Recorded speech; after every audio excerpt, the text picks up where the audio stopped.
Woe to you, O earth and sea. It's the Hop Nation USA Podcast.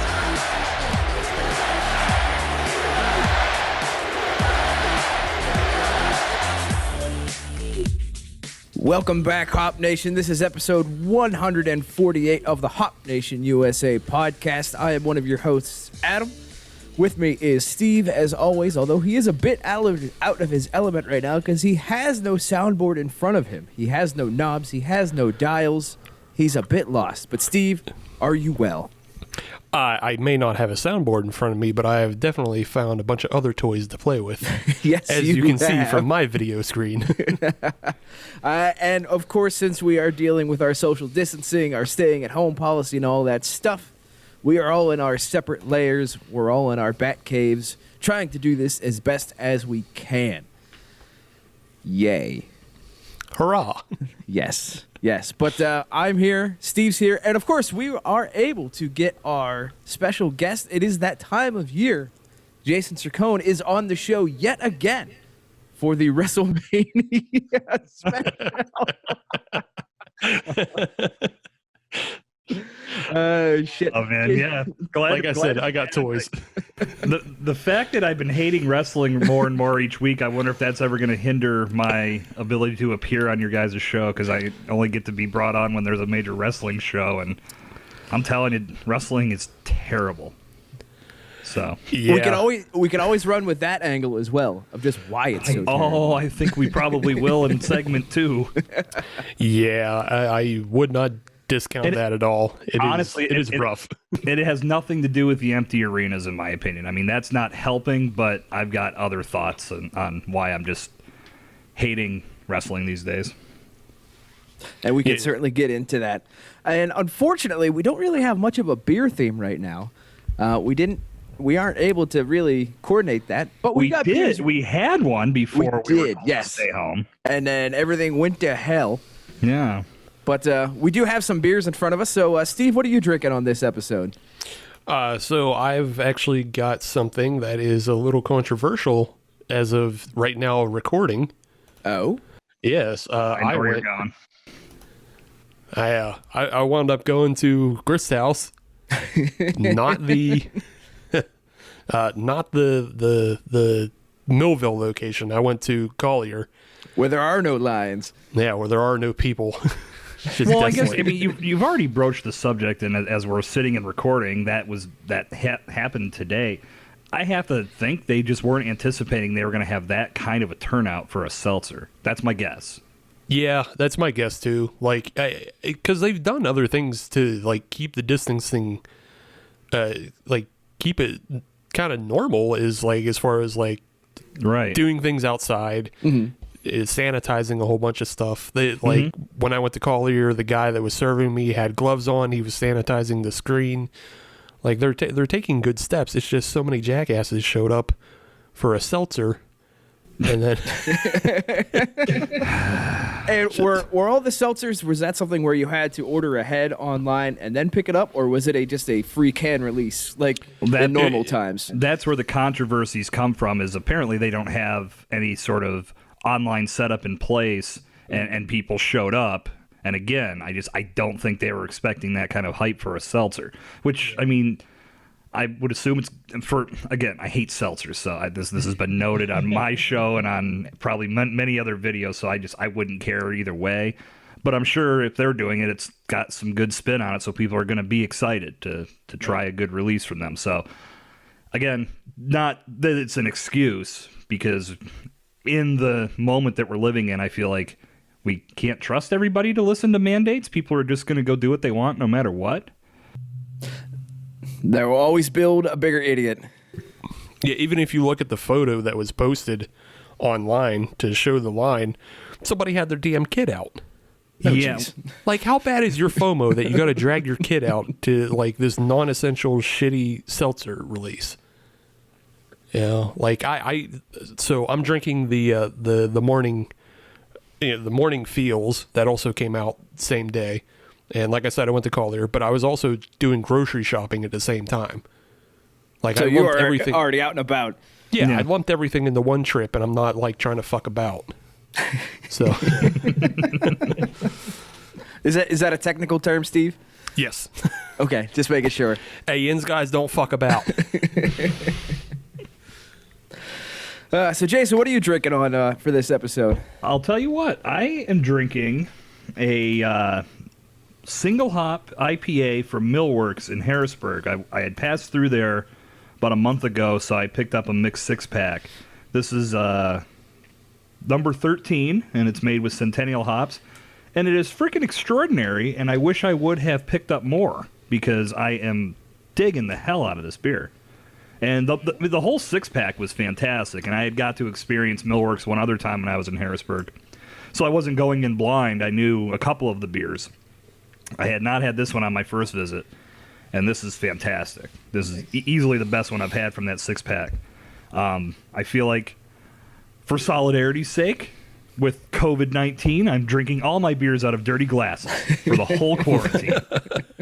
Solidarity, brother. I'm kidding.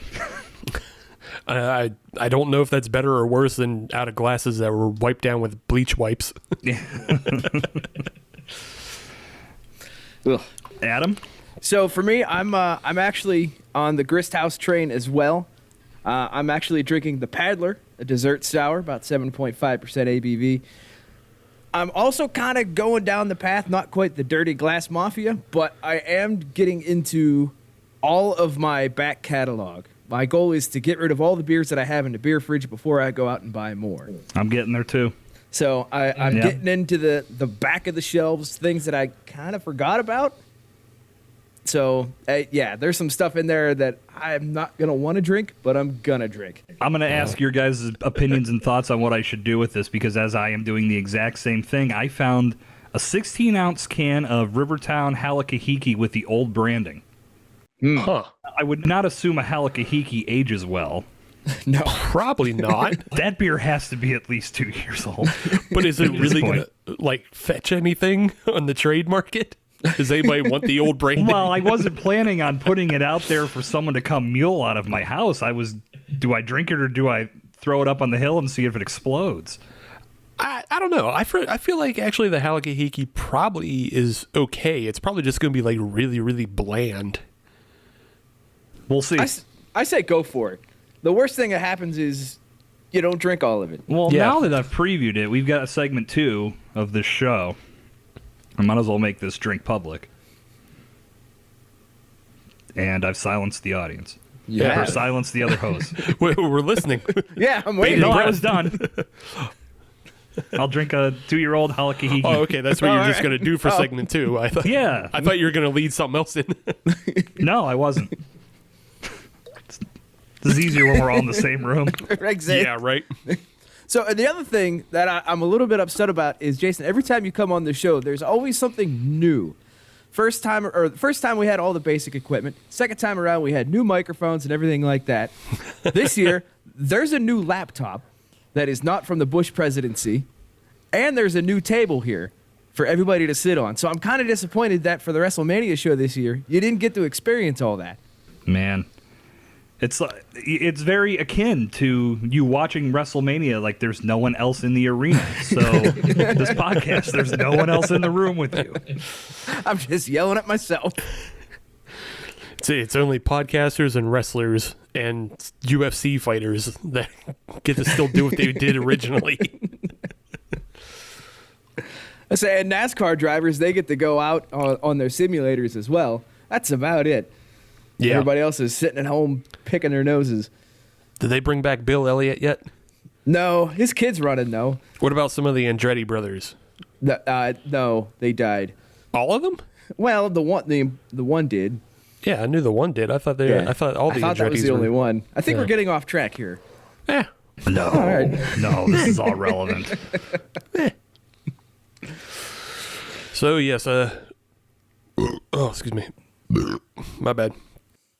Yeah, so we brought Jason on not just to talk WrestleMania, though. We brought Jason on to talk about a lot of the creativity and a lot of the better business practices that are going on with breweries as we go through this quarantine time.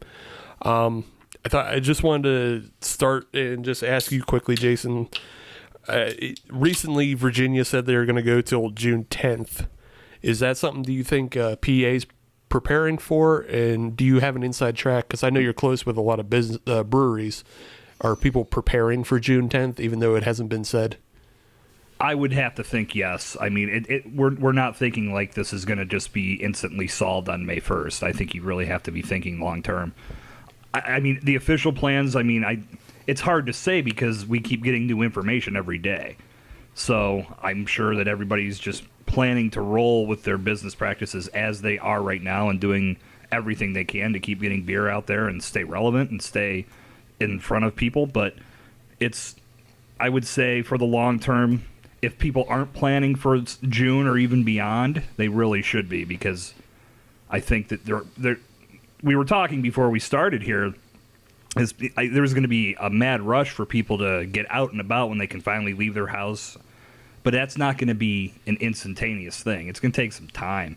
And I still think there's going to be a lot of people that are nervous to go out and be around other people. Like, this has instilled fear in a big, big way, and for good reason. I mean, I think a lot of people are doing it exactly the way they should be, and quarantining and staying away and practicing social distance, and all of that is good. But when this epidemic or pandemic ends, what's the next feeling that you have when you go out in public? Are you instantly relieved? Are you going to run up and hug folks? Are you going to be comfortable in an environment where you're stacked on top of one another trying to get to the bar when it's 6 deep and everybody's happy to be out? I don't think so. I think there's going to be a lot of struggle in those early days until we really know that it's safe to be back out in the world.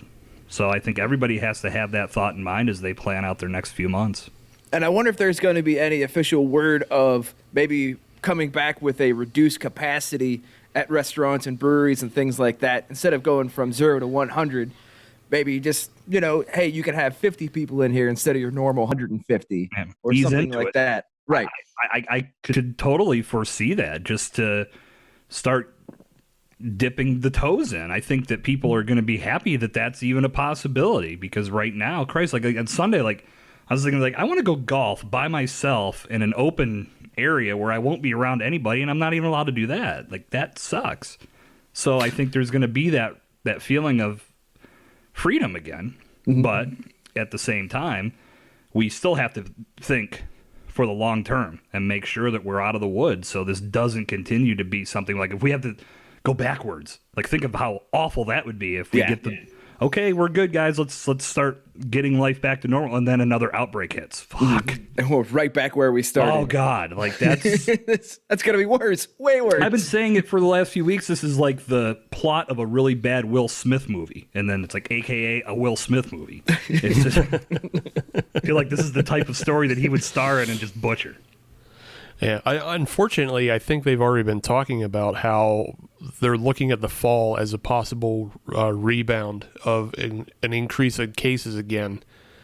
So it's possible that we'll get 1 or 2 months, July and August, where we get that 50% capacity, or just 50 people, whatever it is. I could see golf courses reopening, because again, you're talking 4 people, at a time, and they're distanced. Sure, but I think the fear that they have was not so much on the course, it's the fact that everybody goes to the Clubhouse app. Right. Now, if they can find a way to curtail that, where, hey, you're just golfing and you're going home, then maybe there's a possibility that things can get back on track, but I don't know. The West Hills par 3 will be open. You could probably go play that right now. No one's going to stop you. Oh, yeah, that dude didn't give a fuck. We used to play it all the time when he was just sleeping. He didn't care. But, I just wonder if you had heard anything on the inside from any breweries that were planning for, further out. Again, not anything that's saying, I think the biggest theme is that no one's really picking a date. Mm-hmm. No one's going to get locked into May 1st or May 15th or any time in April now at this point. I think it's already been, and I know for a fact it's already been announced that we're doing this at least through April. So I don't think anybody's really latching on to saying, okay, like Donald Trump said, Easter, we're just going to reopen everything. Well, we saw how that worked out. I think it is almost parallel to when someone's planning to open a brewery and they say, oh, we're going to be open by May 1st, and then how many obstacles present themselves.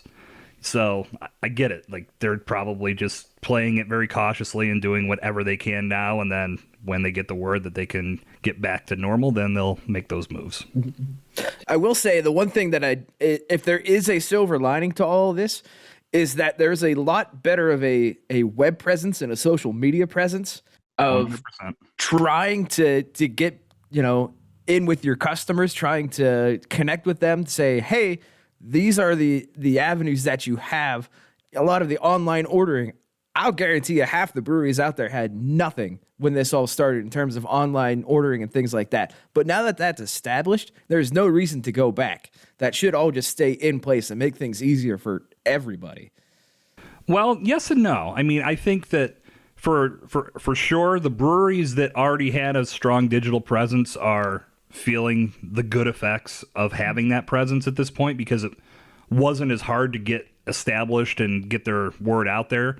They had already been in a position where they were reaching a good amount of folks. So obviously they've been keeping that going. Some of the breweries that were just establishing that presence might have a little bit more time getting traction, but this is the time because you have no other option.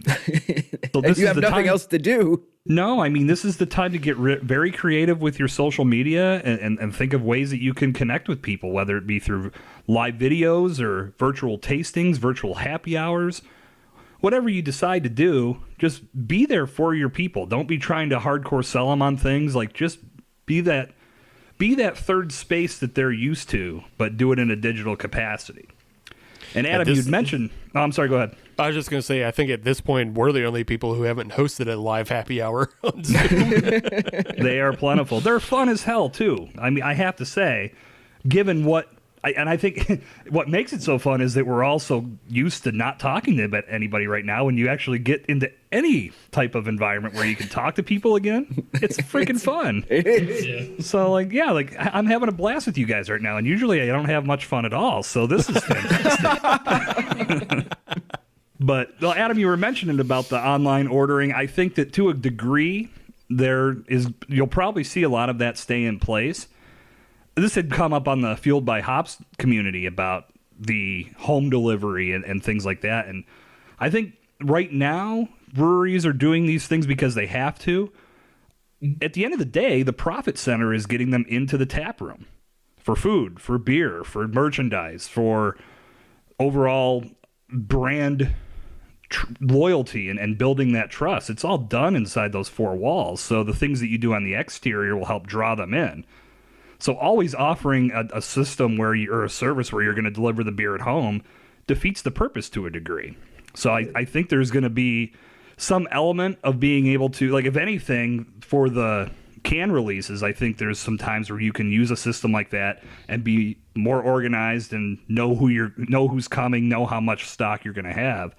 So I think things like that can be useful in the future, but I still think the key is going to be getting people into the tap room. So when those tap rooms are open again, they're going to be right back on track with doing that. And I think with the can release side of things, honestly, I think that's going to bring more people in if you're able to get in, say, a virtual line and say, okay, I'm going to come here at 2:15 in the afternoon to pick up my beer. It's already taken care of. It's already set aside, but you're able to show up. You don't have to stand in line for 4 hours. Now, granted, that has its own, pluses and minuses. There's a lot of people that enjoy that sort of thing.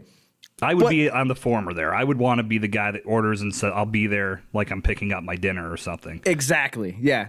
And there would be nothing wrong with showing up when your order is supposed to arrive and then sticking around for a beer or two anyways. Yeah. You can do that as well. Absolutely. And you still get people in the tap room. Well, I've been at Dancing Gnome for some of those can releases, and it's packed by 4:05. I remember the first time I ever went down for one, it wasn't necessarily for the beer or the can release. I was just going to meet some people at Dancing Gnome, and I showed up and saw the line. I was like, holy shit.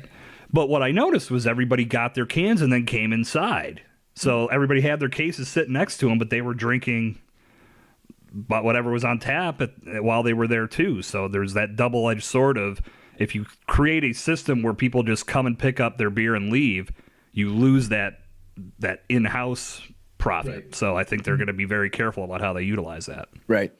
And maybe that's something where they're able to set off maybe half of their stock for online purchasing, and the other half you still have to show up. There is in no way regular that line. photo is current. Shut up. I really hope that was some sort of glamour shot. Nope. Seen your picture?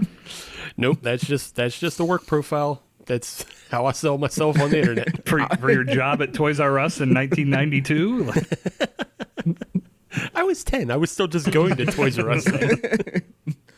Hey, you need a web video? I'll get you a web video. Was that your Tinder picture? Hell yeah. Gets all the swipe rights. Gross. So we're talking about things that are sticking around though. Do you think the delivery part is going to stick around? Because I think that's kind of something that's the I guess the PL, the PA liquor control has been lax on, with letting breweries deliver beer without any kind of special licensing or anything. We see like Insurrection, 11th Hour, Cinderlands, Butler Brewworks, Levity. They all broke out, 5 mile radiuses at least. And like some of them will deliver kegs if you call. Do you think that's going to stick around? Because I think also Cinderlands does food with their beer takeout. If I had to say right now, my guess would be no, because you're talking about building a whole new infrastructure on top of everything else. So now you've got a staff. Now you've got to figure out how are you going to handle orders that are coming in for home delivery as well as what's happening in-house. So you're going to need more people for that. So if you are able to hire the staff and it's profitable, then sure. But it also comes back to the licensing end of it. Like, how is the state going to proceed with allowing you to do this? I don't know. I don't have those answers.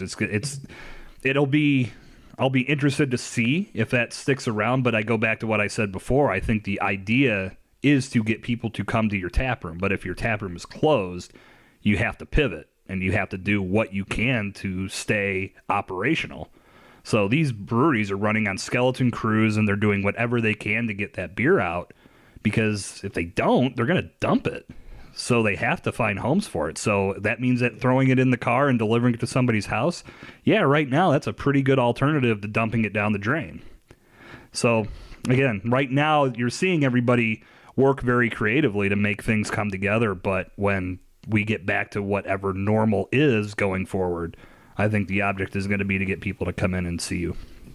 But I could definitely see a third party company come in and kind of become a delivery service. I know there's some that are already starting to happen, but I could see that being a little more normalized. Somebody saying, okay, I've got 10 breweries under my umbrella that I can deliver within a 10-mile radius as a third party. I could definitely see that happening after all of this. I'm surprised that hasn't popped up yet. If it's something that people can do legally, then absolutely. Again, this is nothing I've ever researched, so I don't know if you need some sort of distributor's license to be able to do that or wholesaler's license to do that, because like I know for a fact, beverages2you.com, which is a company that's based off of Brentwood Distributing, who I'm real close with those guys because they work with Spoonwood. They started this probably a year ago to where you can go onto their website, order beer, and then it arrives on your doorstep in the next day. If you're in Pittsburgh, if there's other, we've talked about them before because they'll also deliver Red Ribbon to you. Get that almond soda. Yeah, they'll deliver anywhere in Pennsylvania within the borders. So yeah, these types of things are in place. It's just a question of how can you make it profitable? How can you make it worthwhile? What makes it worthwhile to the brewery for them to go down this road? Like if they were to partner with a company that does this, is it profitable enough to make sense? So again, these are all things that once we get back to normal, I think a lot of what we're seeing now, we're going to call these things into question, because you look at the people or the brands that have been doing great things with their social media. Can they maintain that when things get back to normal? What are they going to do? What did they pull from this experience that was this is really good? This is a great way to communicate with my audience. I'm going to keep doing it. We'll see all those questions answered in due time. Yes. And hopefully Right on. that is sooner rather than later. Yeah. Let's hope. So I got one more thing that I wanted to bring up to you, Jason, and maybe you have a line on some other breweries that are doing something similar. But North Country on April 8th, they're putting out a beer that's called For the People, and it's a cream ale, and 50% of the proceeds of that beer are going to go to the hospitality sector to like help, give money to the servers and things in the Butler County area. Have you heard of anybody else doing something like that other than a virtual tip jar? I actually haven't at this point. I think that was a phenomenal idea and a phenomenal effort for North Country to take those steps. I don't know of anybody else, but hopefully we will see something like that from some other places. I think it's anything that can be done to help out these guys in this at this time is awesome. So those guys doing that is a big move. Big move. Gotta tip my cap to them for that. But yeah, I thought it was cool. And then obviously you can go on breweriesinpa.com, and then they have a list of all the virtual tip jars that are available as well. Right on. All right. So what do you guys say? We take a quick break? Are we able to do that with this? I don't know how this technology works. Yeah, we'll Start a just new one. Yeah. Yeah, it's just stop, start a new one. The only other thing I wanted to bring up, we do have a little bit of time, I think. We do. We got about 10, Yeah. 15 minutes. Yeah. The only other thing I wanted to bring up is Tattered Flag in Middletown.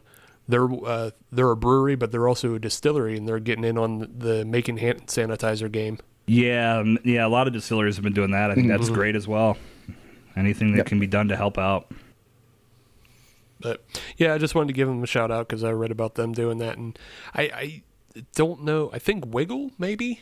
Wiggle, to my knowledge, Wiggle, Maggie's Farm, Quantum Spirits, Boyd and Blair, and Liberty Pole, and then also Disobedient out in Indiana are all in on that as well. Very nice. Yeah. Tattered Flag was the only one I found that was both a brewery and a distillery in PA, but yeah. I say if you want to go just outside the border, I know Southern Tier is doing something similar. Mm-hmm. Yeah, Southern Tier there's a bunch in Ohio that are doing it. A lot of people jumped on board. Mm-hmm. So that's a cool thing. Absolutely. So, all right, let's take a quick break. Let's get that 2-year-old Halakahiki lined up, ready to go. And we'll be right back for another segment of this Zoom session of the Hop Nation USA podcast. All right, welcome back, Hop Nation. This is Adam. That's Steve. That's Jason. You've already heard us. What? Oh, I thought you ooped us. I said, yo. Oh, yo, I thought you ooped us. Like, oh, shit, I dropped something. I did not. Just the beat. Drop something. So we are on episode 148. We're talking beers, although this episode, since it is a Jason Cercone episode, we cannot go without talking a little bit of wrestling. What the hell is that? That's about right. Hot Pocket. Now, the real question is, Steve, did you make that yourself, or did you pilfer that from the internet? I did not make this one. I'm sorry. I found that one. And it made me laugh. It's a Hot Pocket, Hot Pocket. Oh, my. So, Jason, I understand that you did crack open that Halakahiki. I did. Survey says. Again, not as opaque as I remember this beer. The aroma threw me off a little bit, but it tastes fine. It tastes like a Halakahiki. It held up. Right on. So we're talking just before this that I went to the back of the beer fridge myself and got a beer for solidarity's sake. I got the Spoonwood Turtle Waste of Time, their black lager. Oh, that should still be good. Oh, it is. Yeah. It is. But like we talked about in segment 1, that we're trying to get through all of our stock before we go back out. This is just another step in the process. Except for me, who is on new stock, who just went out, and I'm still on the morning feels. Nice. I'll say I didn't really talk much about this beer because we were busy talking about controversy, but Yeah, this beer is really good. Like, there's a lot of coffee flavor on it, but it's a really smooth ale. I'm into it. Tea as well, right? In that Right.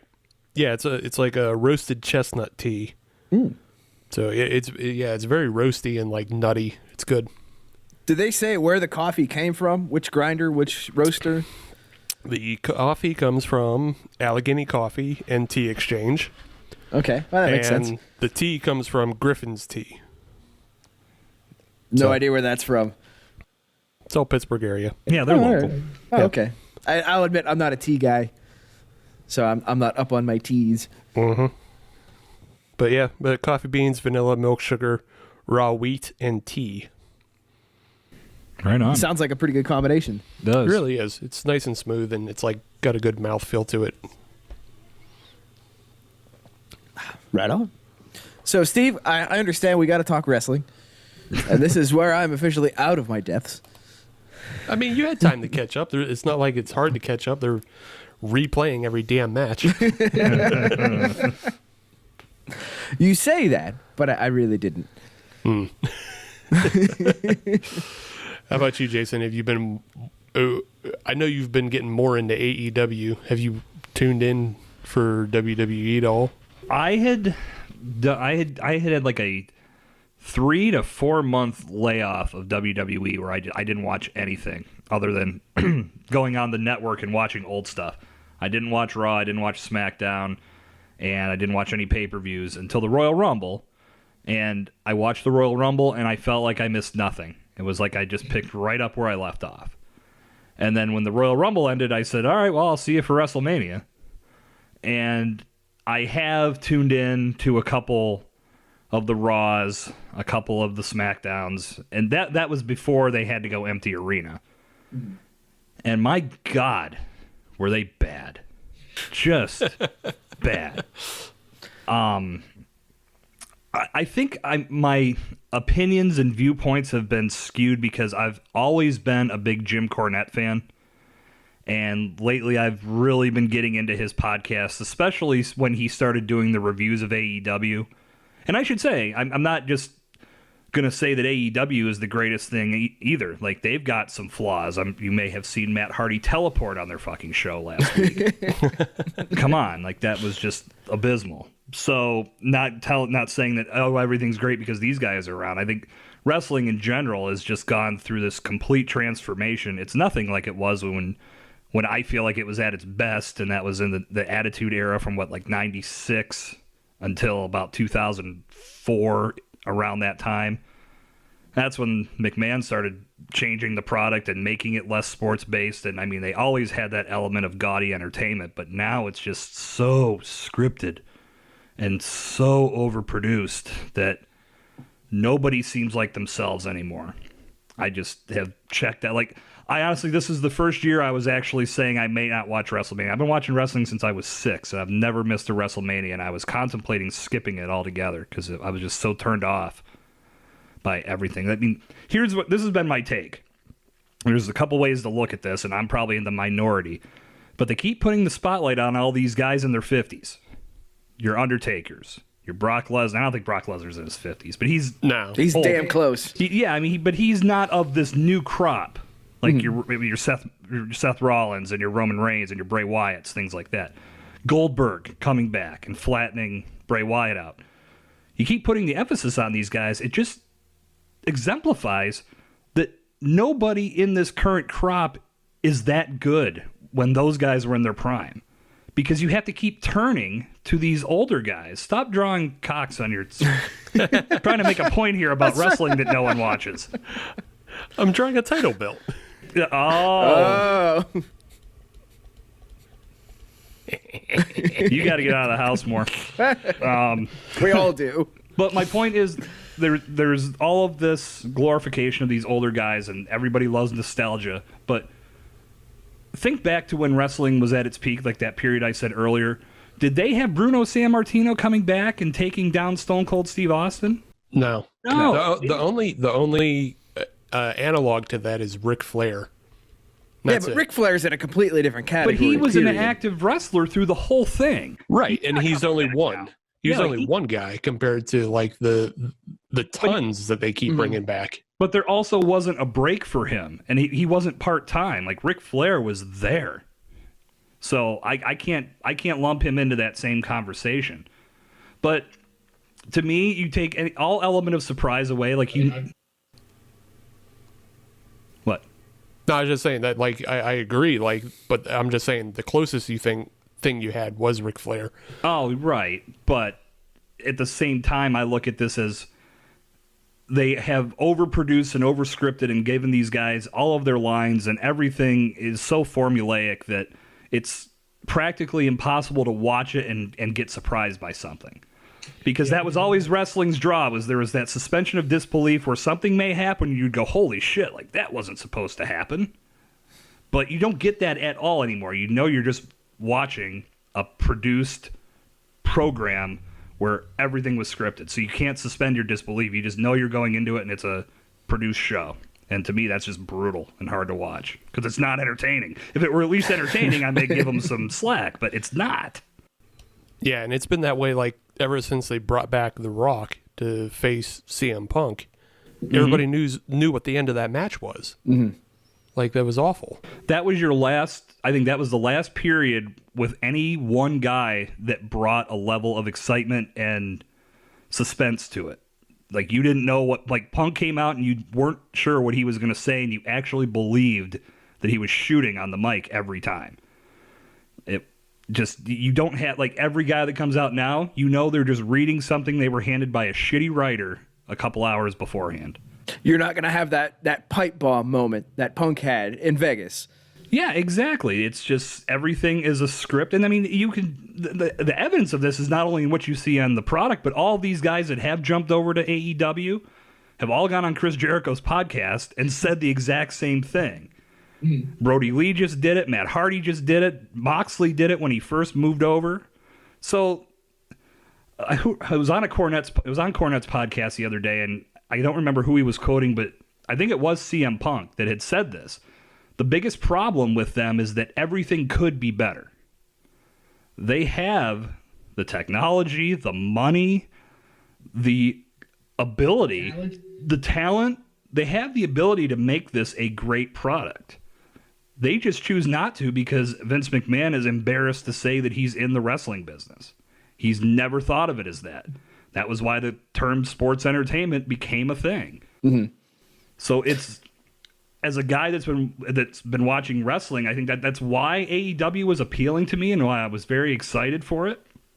But they've got some elements in it that are just wrestling production crap too, like the Matt Hardy teleporting thing.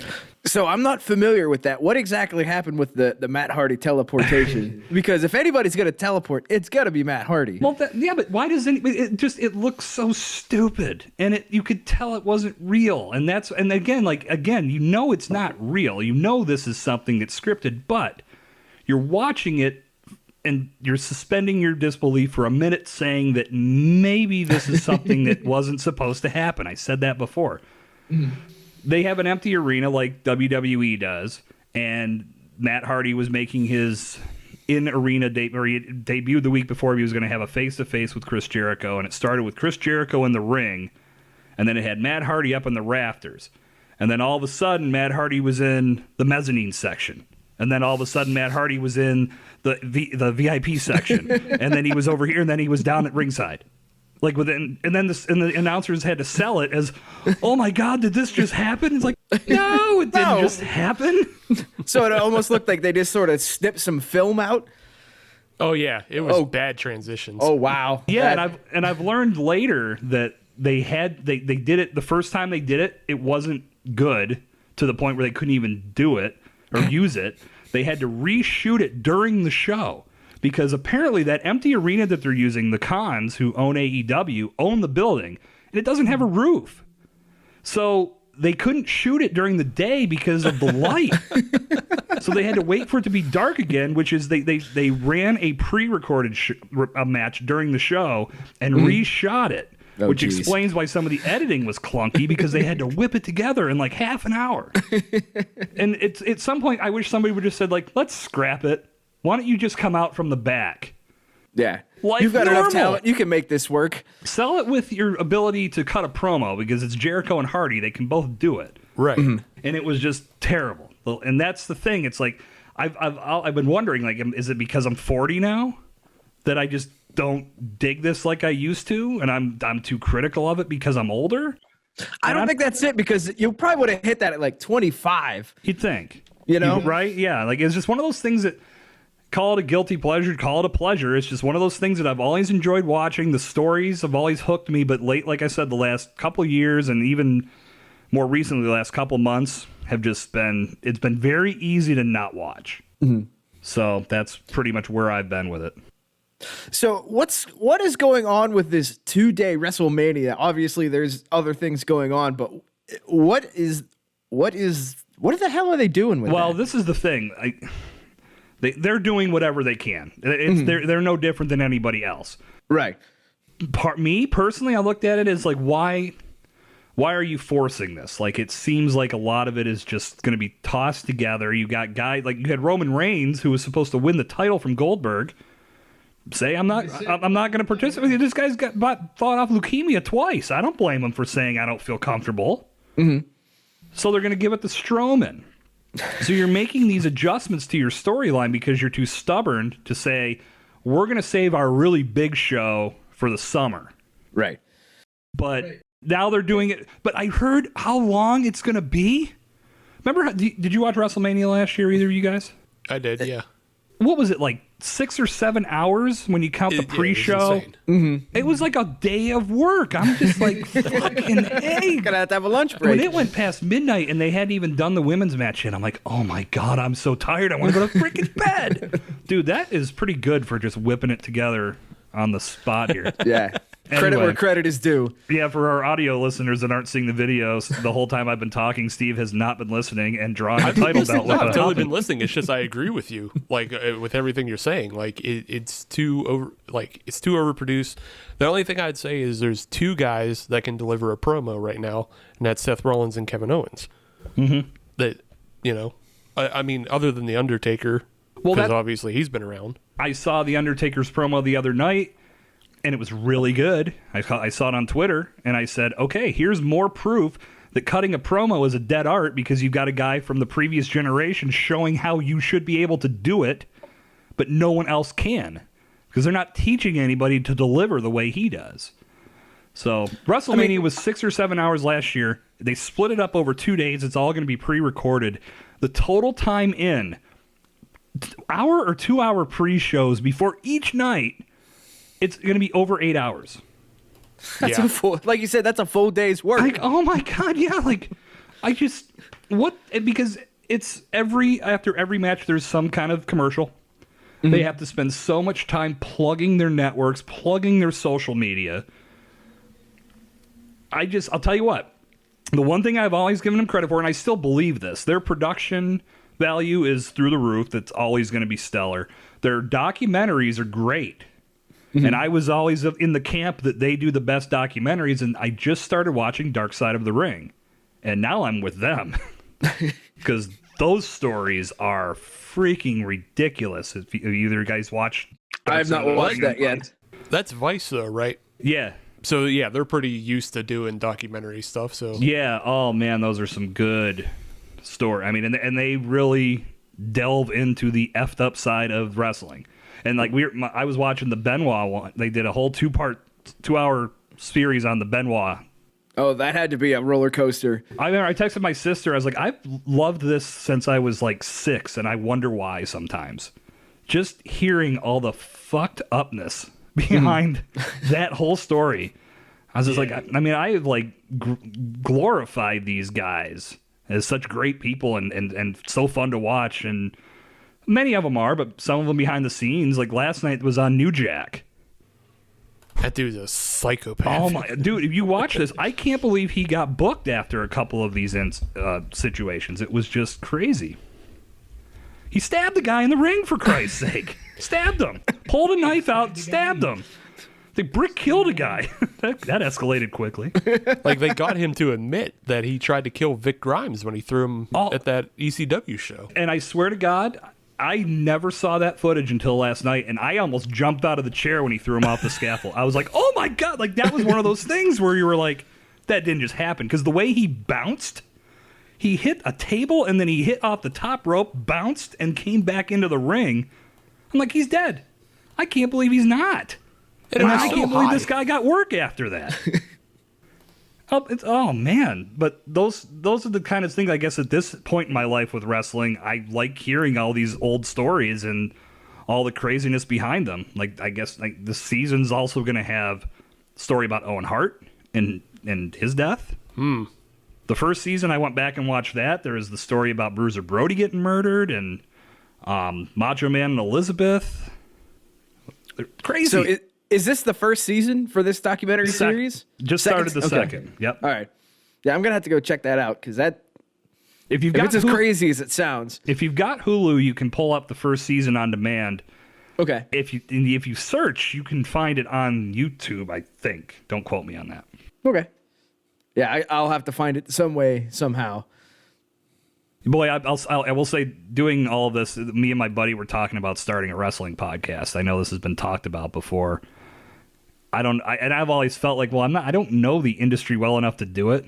So we're trying to find an angle that would make sense.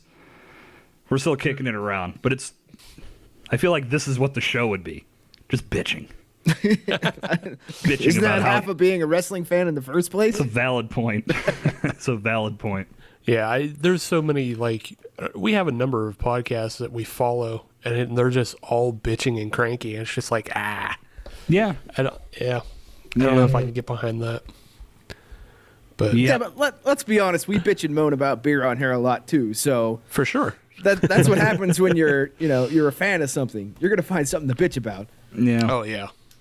We always want it to be better, no matter what. Exactly. You have higher expectations. Yeah, and that's where I would like to, I'll give credit where credit's due on certain things, like I said, with their production value and the overall aesthetic of what you see on television for a WWE show always looks good. But the actual product is so far removed from what it once was that I don't think they'll ever go back, and I don't think I'll ever. I mean, there's one possibility. It's when Vince dies. Yeah, that'll be interesting to see how things shake out with that. But honestly, I don't see the promos changing much. I just see the types of matches becoming more like NXT. Yeah, but that's where you look at like how different NXT is, and is that what we're supposed to? Like, okay, well, hey, here, if you're a glorified old school wrestling fan that enjoys a good match, watch NXT. Where I think to some degree they've put good matches on, but there's also the same level of WWE over-scripted nonsense on that show that makes it hard to watch as well. Mm-hmm. So I haven't watched NXT in a while either. Has AEW been able to kind of bridge that gap of giving the performers a little more freedom in the ring on the mic or anything like that? Or is that another valid concern with them? Well, the big concern that I see with AEW is the fact that it's like the inmates running the asylum. Like you have to have some element of control and somebody that's overseeing some of this and saying, that is not good. Like this is not going to work. And they don't have that. These guys are pretty much brought in, and the guys that are running the show are independent wrestlers too. So they're saying, oh yeah, sure, go ahead. Go out there and teleport. I keep going back to the teleporting, but I know there's some other stuff that they've done that is just, when you think about it logically, and this is again where listening to Jim Cornette's podcast gives me the insight of like, okay, and now it's gotten to the point where I'll watch the show subjectively like that to say, okay, that's something he's going to tear apart, and this is why. And that might be just to pass the time a little bit. And I knew, like, one comment from last week's show, they had Cody Rhodes doing commentary because they're doing, like, Jim Ross is in his 70s, so he's at home. He's not coming out. I think that's very wise. Right, yeah. So they had Cody Rhodes as a commentator, and they've got this wrestler named Darby Allin, who's probably all of 170 pounds, real skinny dude, but he's very over with the crowd, and he's good. Like, the guy is a great wrestler, and half of his face is painted. He's got a really unique look. I think he's one of their better prospects or one of the better guys that they brought in from the independent scene. Cody compared him to Sting. I'm like, Sting in his prime was double his size. Way. Like, I was like, wow. And I was like, that's something they're going to tear apart. And sure as hell on the show when they did the review, like, what the fuck was he talking about? Like, yeah, that if that's how I have to watch wrestling now to enjoy it, so be it. Mm-hmm. But it's just one of those things now where I can take it or leave it. I used to be very into it. Now I just, like, if I miss it, it's like, I didn't miss much. Right. No harm, no foul. Right. And that's the thing. Like, WrestleMania is this weekend. I'm sitting here. I'm like, I've got nothing else to do other than my work. So if I can get my work done, I can sit and watch WrestleMania if I really want to. But do I really want to? I'm very curious how the numbers are going to be, because I'm sure there's a lot of people that have similar opinions of, I'll watch it if I can, but looking at how it's been, and if it's not going to be in front of a large live audience, it's not going to have the same impact. Well, it's so hard to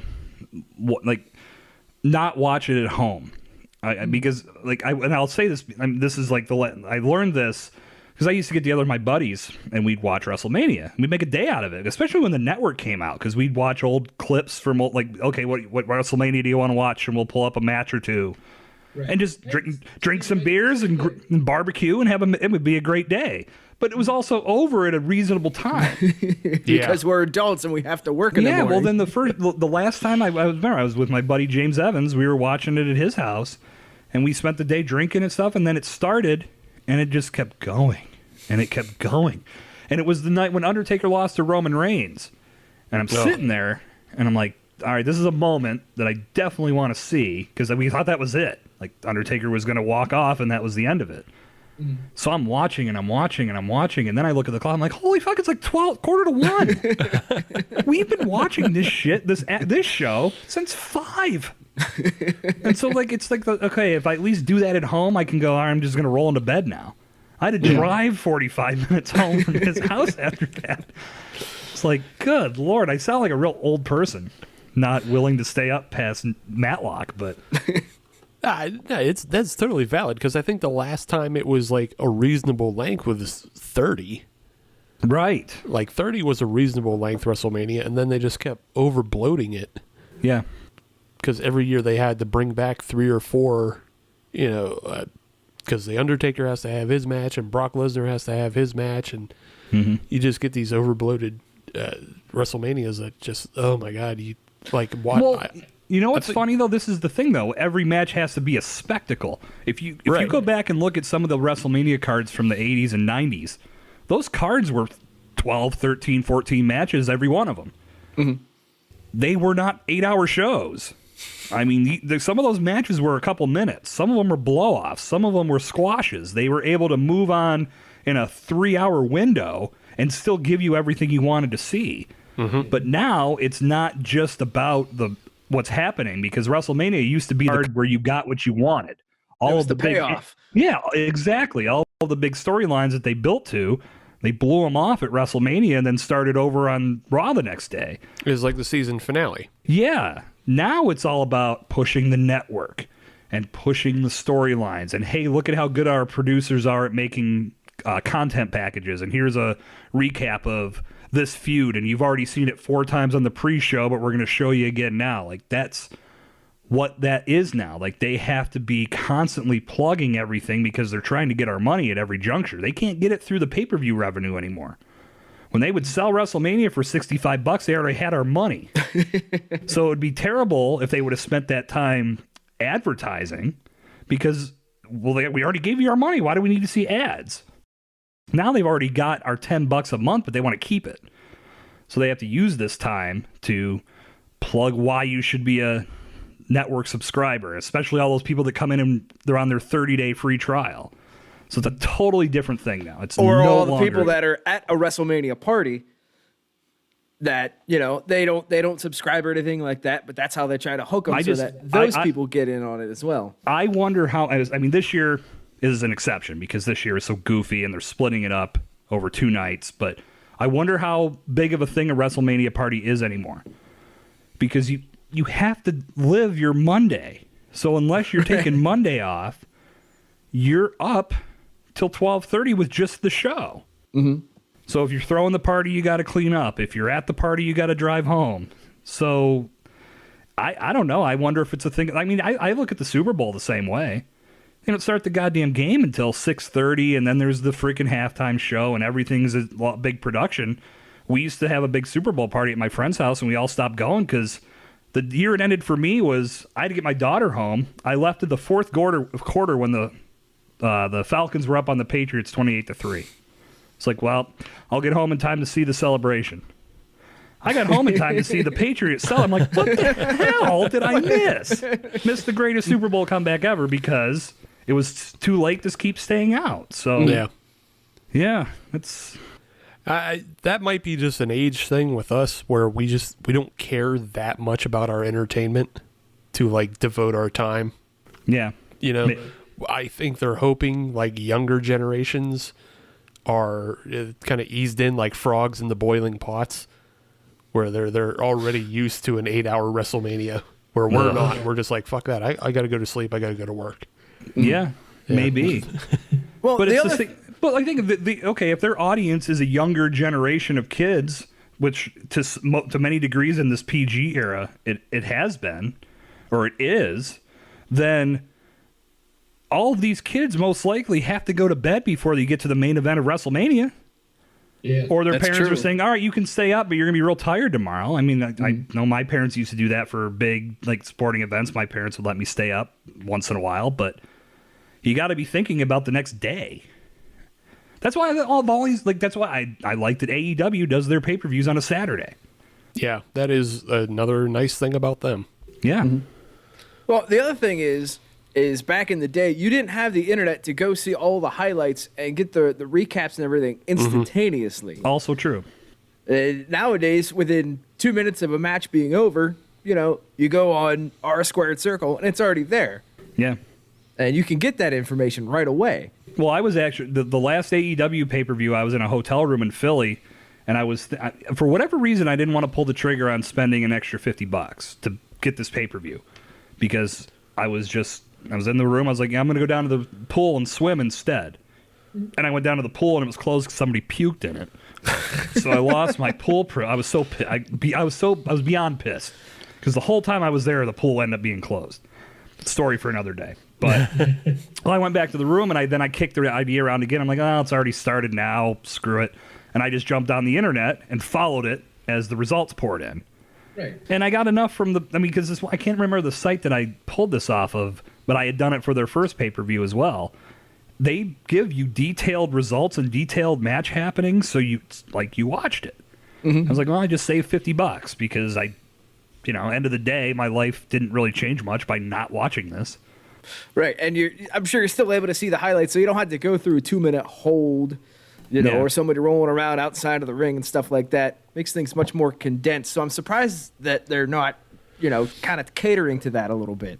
Well, I wanted to watch for 2 matches, for Jericho and Moxley and for Cody and MJF, because MJF is without question the best thing going in wrestling right now for wrestling fans out there that are unfamiliar with Maxwell Jacob Friedman. This guy is legit the best thing going. He knows his character very well. Yeah, he lives his character. He's flipping off kids at photo sessions and stuff. Oh, that guy. Yeah. Okay, all right. But he's a great wrestler too. He does everything good in the ring. He does. He's got all the body language. He does all the moves right. He does all the heel bullshit things that you would expect from a character like that. You don't see a lot of that. No. And if he went to WWE, they'd probably kill him. They'd probably make him into the worst possible character you can imagine, just because that's what they do. Yeah, they hopefully he stays where he is and just grows, and then maybe like 5 years down the line, well, he can go. But I don't know. Depends on what it is in 5 years. Right. Vince is set up to live till he's 120. He will be a robot. Okay. He isn't already. He already is. All right. So even though we've done all this bitching, is there any matches that you're actually looking forward to? No. Okay. I can honestly say no. I don't. I don't care about. I mean, because like the matches that you'd think you'd want. Honestly, I was just about to say Edge and Randy Orton, but I don't care about that either. That was such a terrible, terrible build. It made zero sense. Did you follow any of this?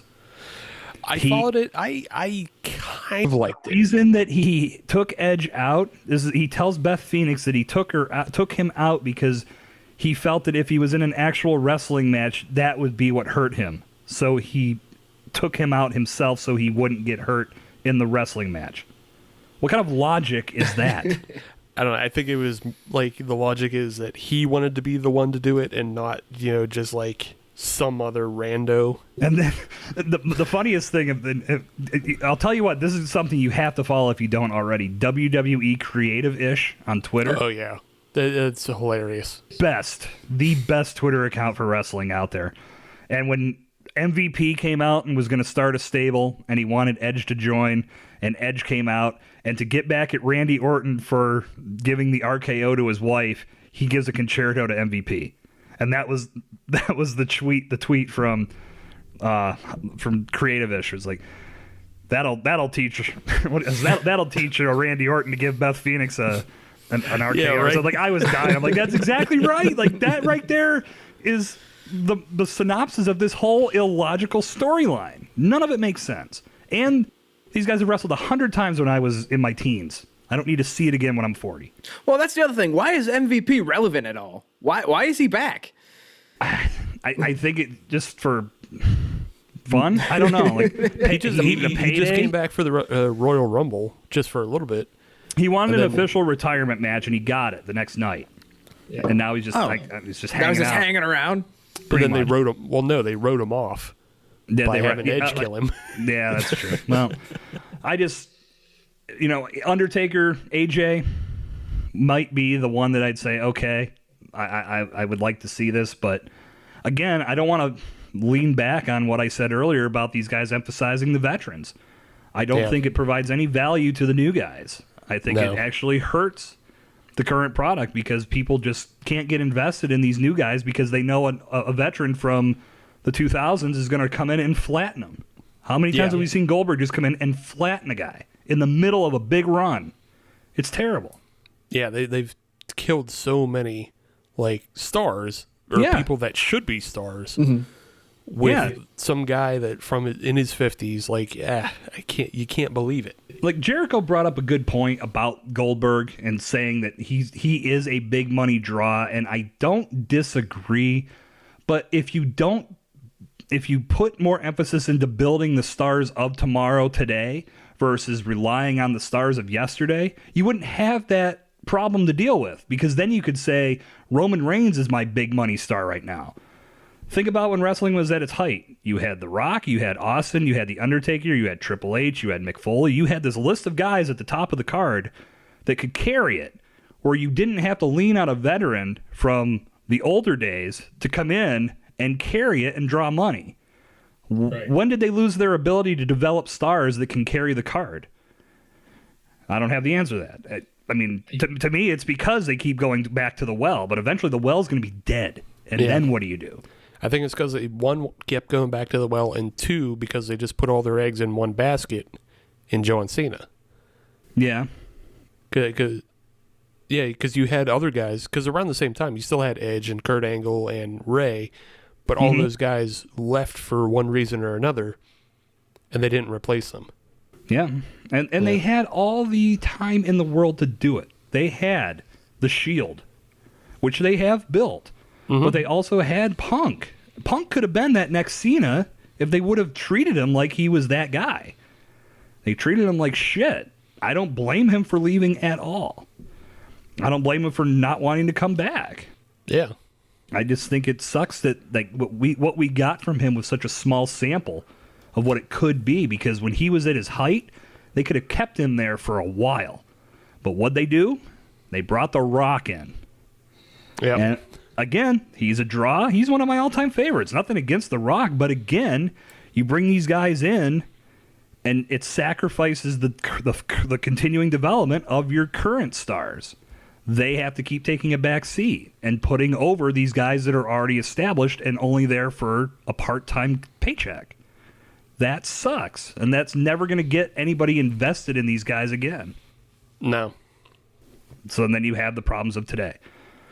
Like Drew McIntyre's a huge. I mean, I think of the guys they have. Drew McIntyre could be one of the biggest stars on the card, and I think he probably will be. But how long is it until Brock Lesnar comes back after his vacation?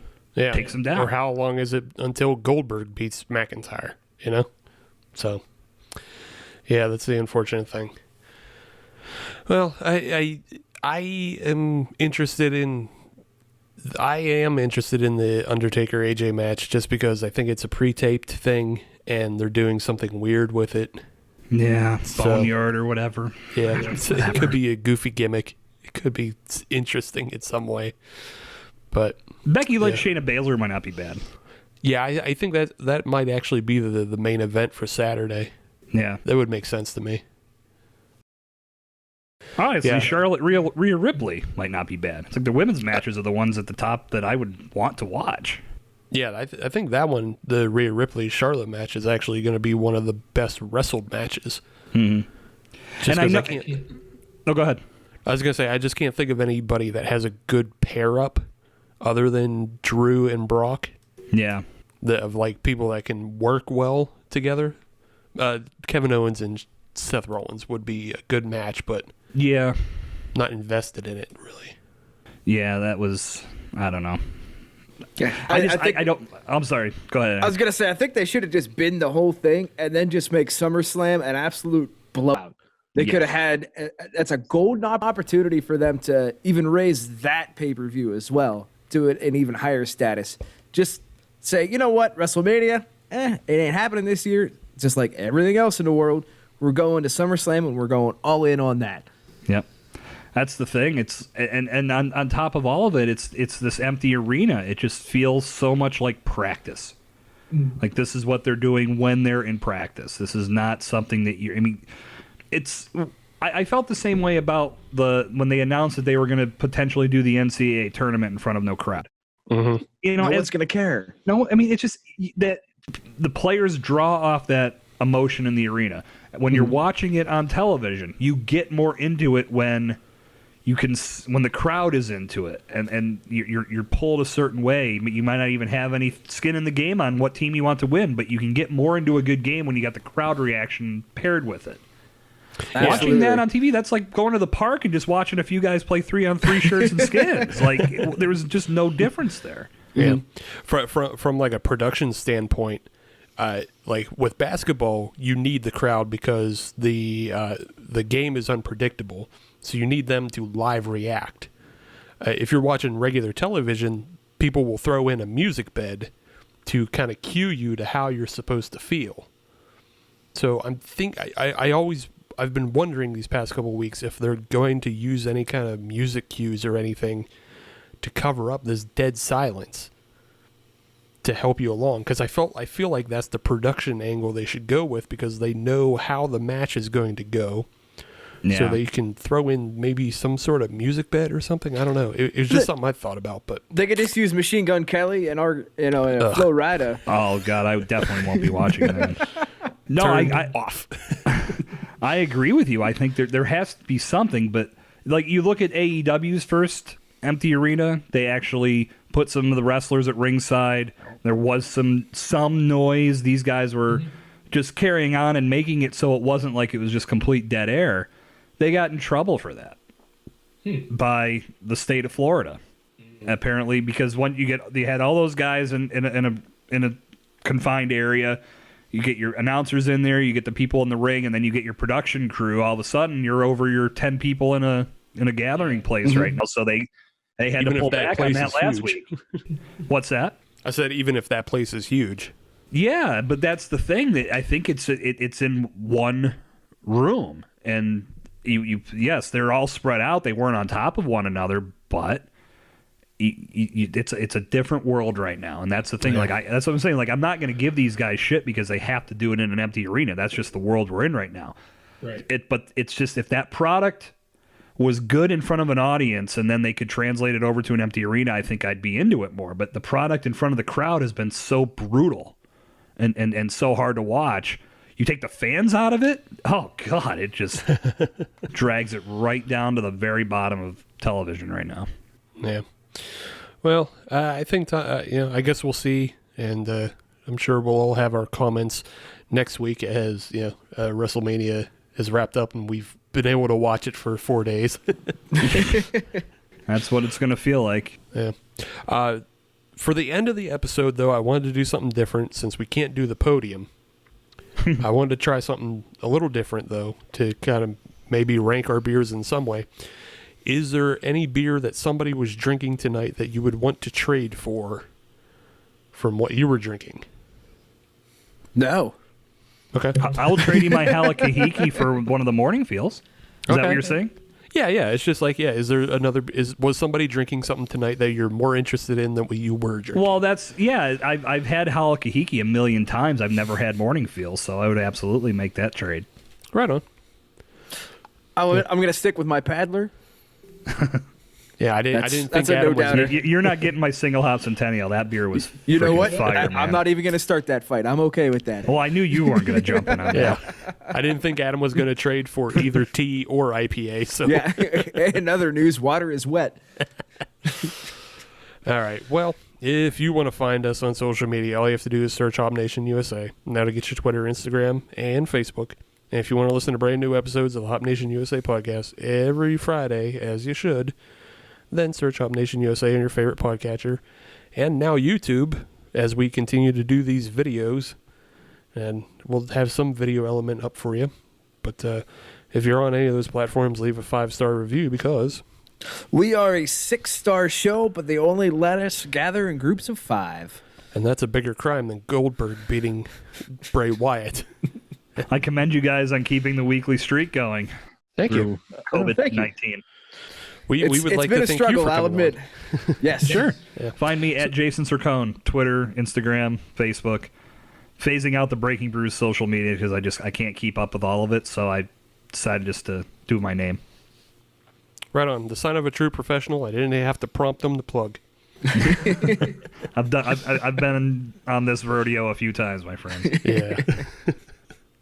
But yeah, thanks again for coming on. Sure. Anytime. And again, I can easily come on sometime and not talk wrestling. We can totally do that if you guys are into it. Sure. All right. But We'll we talk might just golf have you back sometime. next week to review WrestleMania. We got nothing but time right now, brother. I know, That's right? right. But yeah, thanks again for coming on. You got it, guys. Thanks for everybody doing what they're doing. Everybody, again, stay home, stay safe, keep your hands clean. I saw motherfuckers. Do all the things you should have been doing anyway before this started. Wash your damn hands. Don't spit on people. I saw motherfuckers handshaking in the grocery store. I can't Right? have that. Right. Can't have There's it. there's gonna have to be a video element to this just so everybody can see these things you've been posting. Oh no, for sure. This is the tease. You know, we laugh at these things, but you got to go on YouTube, watch the video version now. All right. I think that's enough for tonight. Yes, That's sir. enough. All right. All right. All right, Thank guys. you, Hop Nation. We'll see all y'all later. See you next week. Bye. Bye.